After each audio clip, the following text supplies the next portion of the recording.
दोस्तों एवं छात्रों, आज मैं दूध के बारे में महत्वपूर्ण जानकारी आप लोगों तक पहुंचाऊंगा। जैसा कि हम लोग जानते हैं कि गोपालक भगवान कृष्ण भी दूध, घी, मक्खन के बड़े शौकीन थे। तो इसमें कुछ खास गुण है जिसके कारण उन्होंने इसे अपनाया। तो आइए हम लोग जानते हैं दूध के महत्वपूर्ण गुण के बारे में। दूध को संतुलित आहार की श्रेणी में रखा गया है, लेकिन दूध में विटामिन सी और लौह तत्व यानी आयरन की कमी होती है। यही कारण है कि यदि कोई व्यक्ति लगातार दूध का सेवन करता है और अन्य कोई भोज्य पदार्थ को ग्रहण नहीं करता है तो उसे विटामिन सी की कमी से होने वाला रोग स्कर्वी और आयरन की कमी से होने वाला रोग अल्प रक्तता हो जाता है। दूध का स्वाद हल्का अम्लीय होता है और इसका पीएच मान 6.6 यानी 6.6 से 6.8 के बीच में 6.8 के बीच में होता है। दूध का हल्का मीठा स्वाद इसमें उपस्थित लैक्टोज शर्करा के कारण होता है। दूध का सफ़ेद रंग उसमें उपस्थित केसीन के कारण होता है। दूध में केसीन की उपस्थिति 2.63% यानी 2.63% होती है। गाय के दूध का हल्का पीला रंग उसमें उपस्थित राइबोफ्लोविन के कारण होता है।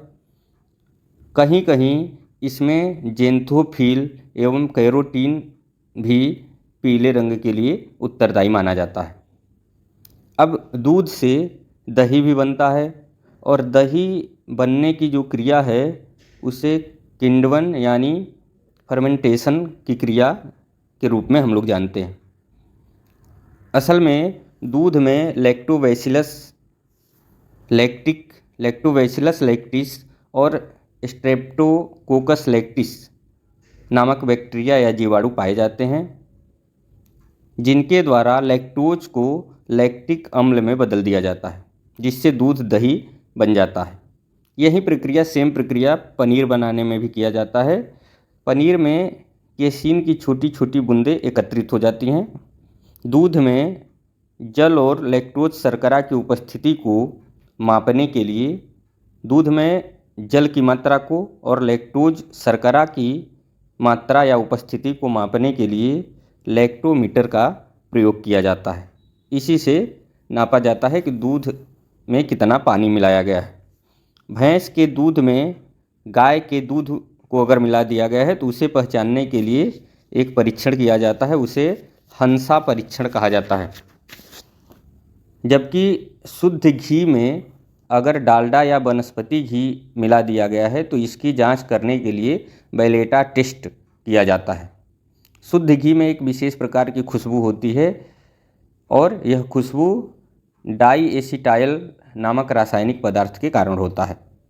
अब हम लोग चर्चा करेंगे पाश्चुरीकरण कैसे किया जाता है दूध का। जैसे कि आजकल दूध पैकेट में बंद करके आने लगे हैं, तो ये पाश्चुरीकरण के पश्चात ही उसको पैकेट में बंद करके लोगों तक भेजा जाता है। इस पाश्चुरीकरण पद्धति के माध्यम से पैकेट बंद दूध को तैयार किया जाता है। इसमें विभिन्न प्रकार के मशीनों के माध्यम से दूध को 62.8 डिग्री सेंटीग्रेड यानी 62.8 डिग्री सेंटीग्रेड तापमान पर 30 मिनट तक गर्म करते हैं, या 71.7 यानी 71.7 डिग्री सेंटीग्रेड तापमान पर 15 सेकेंड तक गर्म करते हैं। तो दूध में उपस्थित जितने भी हानिकारक बैक्टीरिया होते हैं उनकी संख्या कम हो जाती है और इस तरह से उसे पैकेट में बंद करके, प्लास्टिक के पैकेट में बंद करके उसको 3-4 दिनों तक सुरक्षित रखा जा सकता है। वो ख़राब 3-4 दिनों तक नहीं होता है और जनता तक आसानी से पहुंचा दिया जाता है। अब डिब्बा बंद दूध या कैनिंग की बात करेंगे तो छोटे बच्चों को पिलाने के लिए या डिब्बा बंद दूध आने लगे हैं। इस पद्धति से पाउडर वाले दूध तैयार किए जाते हैं और जिसमें दूध को 120 से 125 डिग्री तापमान पर 15 मिनट तक गर्म किया जाता है, जिससे दूध में उपस्थित जल की मात्रा वाष्पीकृत होकर समाप्त हो जाती है और सभी प्रकार के बैक्टीरिया भी नष्ट हो जाते हैं।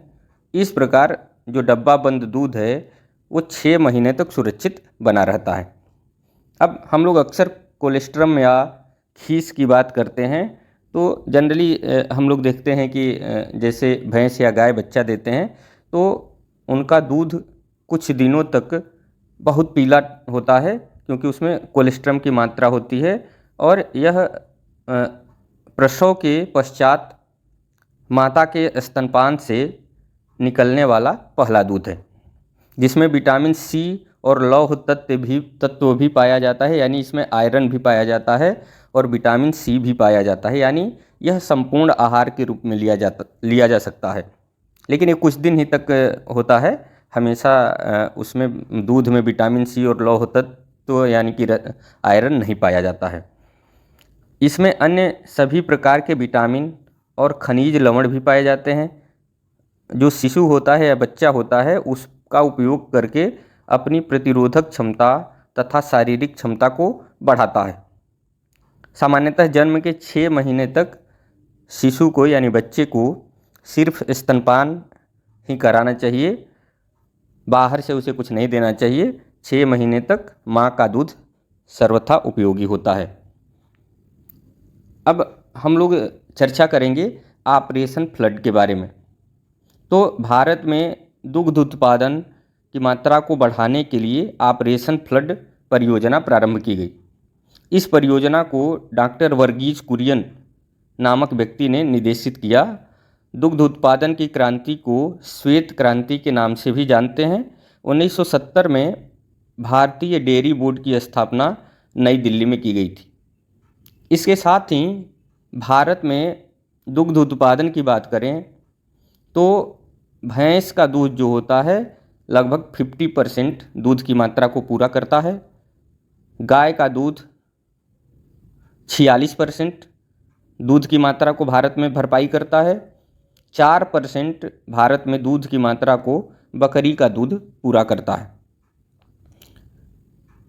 अब एक चीज़ ध्यान रखिए कि जो दूध है उसमें कितना जल पाया जाता है, कितना प्रोटीन पाया जाता है, कितना वसा पाया जाता है, कितना लैक्टोज की उपस्थिति होती है, इस पर हम चर्चा करेंगे। तो गाय की बात करें तो गाय के दूध में 87.2% यानी 87.2% जल होता है, प्रोटीन 3.5% होता है, वसा 3.4% होता है और लैक्टोज इसमें 4.9% होता है।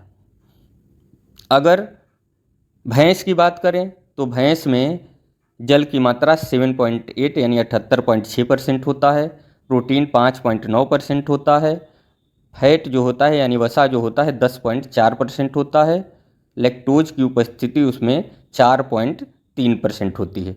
अगर बकरी की बात करें तो बकरी के दूध में जल की मात्रा 86.5% होती है, प्रोटीन की मात्रा 3.6% होती है, फैट यानी वसा की मात्रा 4 पॉइंट होती है और लैक्टोज की उपस्थिति 5.1% होती है। अगर एक बार हम लोग गाय, कुतिया, बिल्ली, ऊँट, गधई, हाथी, भैंस, बकरी, महिला और खरगोश के दूध की हम लोग चर्चा करें तो सबसे ज़्यादा जल की मात्रा जो होती है वो गधे के दूध में होती है 90.2%। दूध में सबसे ज़्यादा जल होता है। इसके बाद अगर प्रोटीन की चर्चा करें तो प्रोटीन सबसे ज़्यादा इन जानवरों में और जीवों में, जिसमें कि महिला भी शामिल है, तो इसमें सबसे ज़्यादा प्रोटीन की मात्रा खरगोश के दूध में होती है 15.8%। अगर फैट या वसा की बात करें तो सबसे ज़्यादा फैट इन जानवरों में, इन जीवों में 19.6% हाथी के दूध में होता है फैट सबसे ज़्यादा, और लैक्टोज की उपस्थिति भी हाथी के दूध में ही होता है 8.8% यानी 8.8% होता है। तो इस तरह से दूध के बारे में महत्वपूर्ण जानकारी आपको प्राप्त हुई और ये आप लोगों के प्रतियोगी परीक्षा में बहुत महत्वपूर्ण रूप से उपयोगी साबित होगा। धन्यवाद।